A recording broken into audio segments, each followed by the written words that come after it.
Climate researchers are predicting a Super El Nino this year. Are you ready for that? A Super El Nino. You're probably wondering, Andrew, what in the world is a Super El Nino and why does it sound so bad? Well, according to the article in the Inertia, we need to buckle up because this Super El Nino is going to take us for a ride, or it could actually just fizzle out. We don't know. The models are predicting everything, but it's definitely possible to have a really extreme Super El Nino year. We're going to talk about what that means and why it's important for us to know on this episode of the How to Protect the Ocean podcast. Let's start the show.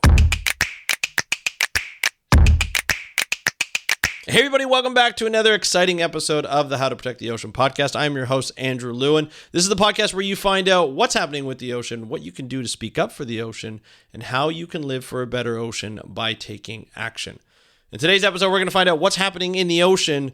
For the last 3 years, we've gone through an El Nino year, and we're about to go through an El Nino year. That's what the people are saying. That's what the researchers are saying.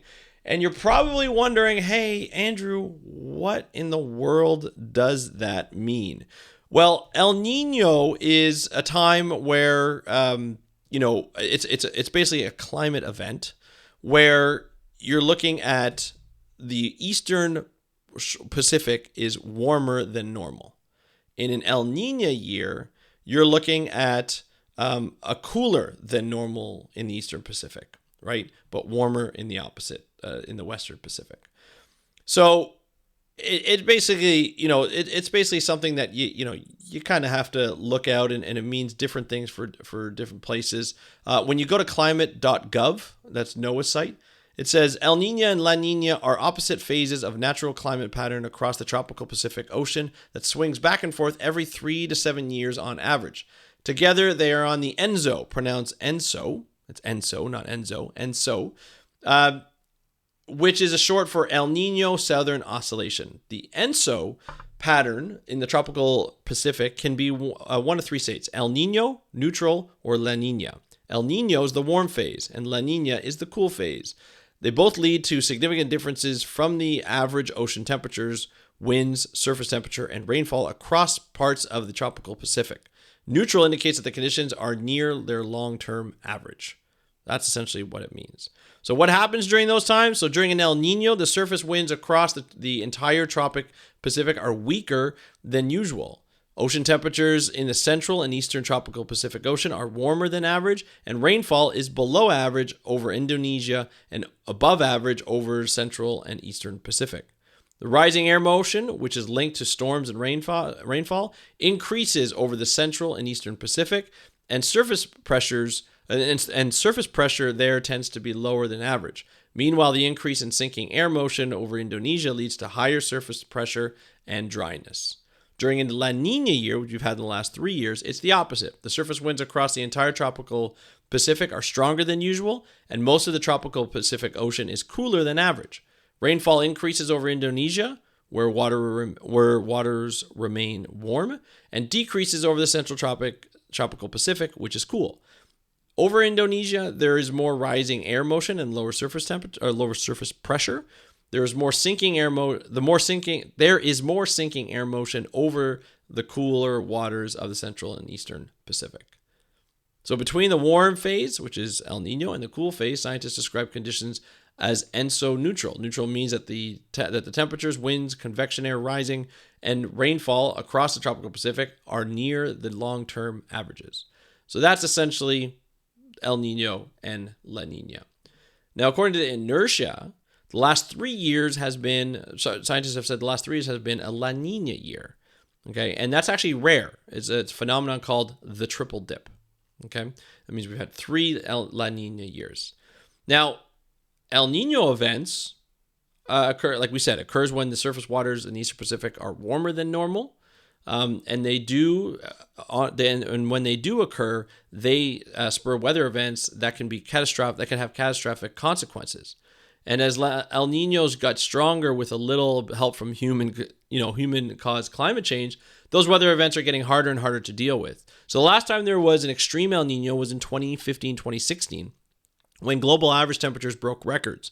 That year, if you'll cast your mind back to, this is what's written here, if you cast your mind back to what a pre-pandemic time, it wasn't so great in terms of devastating weather. According to climate.gov, an arm of the National Oceanographic Atmospheric Administration, the year 2016 was an unusual year as there were 15 weather and climate events that with losses exceeding $1 billion each across the United States. These events included drought, wildfire, four inland flood events, 8 severe storm events, and a tropical cyclone event. Cumulatively, these 15 events led to 138 fatalities and caused $46 billion in total direct cost, not even indirect.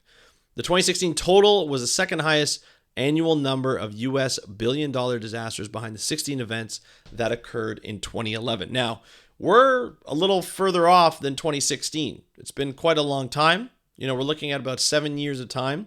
And so it's about time that we get an El Nino, right? And so now it's like, okay, how do we deal with this? The model's predicting a severe El Nino. We're in an El Nino no matter what. We know that North America is in for some trouble in terms of weather. We're probably going to get a little bit more extreme events. And if it's a super El Nino, and that means where the average temperature is above 2 degrees Celsius higher than what is normally. A regular El Nino threshold is about 0.8 degrees Celsius above the long-term average. To be classified as an extreme, it's 2 degrees above normal temperatures, right? Long-term temperatures. And so you'll hit that in August if there is a super El Nino. But the thing is, researchers are warning that the climate models aren't what they all seem to be. It actually varies quite a bit from just like a little blip to all the way to a super El Nino. So there's still a lot of questions around it. There's definitely, we're definitely due one, according to Dr. Mike McFadden. He says, however, the magnitude of the predicted El Nino shows a very large spread, everything from blockbuster to wimpy. So while it's normal for regular El Nino events to occur every few years, it's abnormal to have extreme ones so close together. Those large events are more than once every 15 to 20 years. Since the last big one is 2015, 2016, another one this year would be very unusual, according to Dr. McFadden.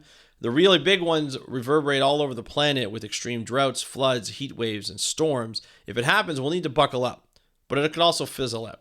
So we should be watchful and prepared either way.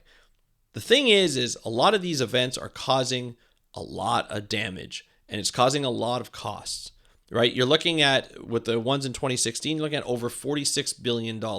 Think about inflation. You think about what that does to the cost. Think about how vulnerable we are. Think about what's happened since then. All the hurricanes that we've seen in North America, across the world, cyclones, major events that have sort of been, catastrophic in ways. Maybe we don't need necessarily a super El Nino to really see the damage that's going to be done and the money that we're going to have to pay. But eventually we're going to see that, whether it's an extreme or not so extreme. We're going to see some of these storms that are going to come through. We're going to see some drought happening. It's not going to be pretty, folks. And this is the consequence that we pay for when we don't have policy that will help climate change fast, that help reduce climate change fast, not increase it. We're not trying to increase it. Unfortunately, some politicians that are in power want to increase it. Not because they want to increase it and make the planet go bad, but because they want to increase it so their pockets get full, or the businesses that are around it pockets get full. This is why I always say take the money out of running for politics, or take the money out of politics and you get true people who really want to work. Maybe you don't. Maybe you get some better people too. I don't know. Regardless, if you look at a lot of the politicians that are around today worldwide on both sides of the aisle, no matter if you're left-leaning or right-leaning, you're seeing some pretty big hypocrites out there that are not doing anything about climate change. And, we're starting to see predictions of super El Ninos and predictions of major storm events that's going to affect us in the future. And so this is where the call to action for this episode is vote. Vote for people who want to protect the environment. Vote for people who want to protect us now and the generations. Think about $46 billion. That comes out of taxpayer money. That's a lot of money. If you don't want to raise taxes, there's going to be climate taxes. We're already starting to see it in Canada. It's to help pay for all these things, right? Pay for renewable energy, pay for new technology. We need to do that more. So be ready, buckle up, whether it's a super El Nino or not. we're going to see some storms. And I hope everybody's safe, and I hope everybody takes care of themselves. But this could be really ugly, or it may not be that bad, but we're still going to see some storms. We're still going to see some droughts. We're still going to see some wildfires. They come every year now. It's almost expected, unfortunately. But anyway, I'd love to hear what you think of this. Do you think this article is just sort of blowing smoke and where it shouldn't be blown?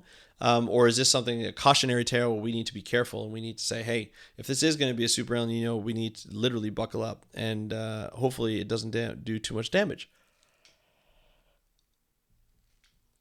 But I would love to hear your thoughts. DM me at How to Protect the Ocean on Instagram, at How to Protect the Ocean. I would love to hear your thoughts on this episode. Really do. I want to know what you would do in this situation. Would you, tell your riding, if you're running for politics, that, it's time that we really need to worry about this. We need to do stuff about this, and we need to hold our politicians accountable and fellow politicians accountable.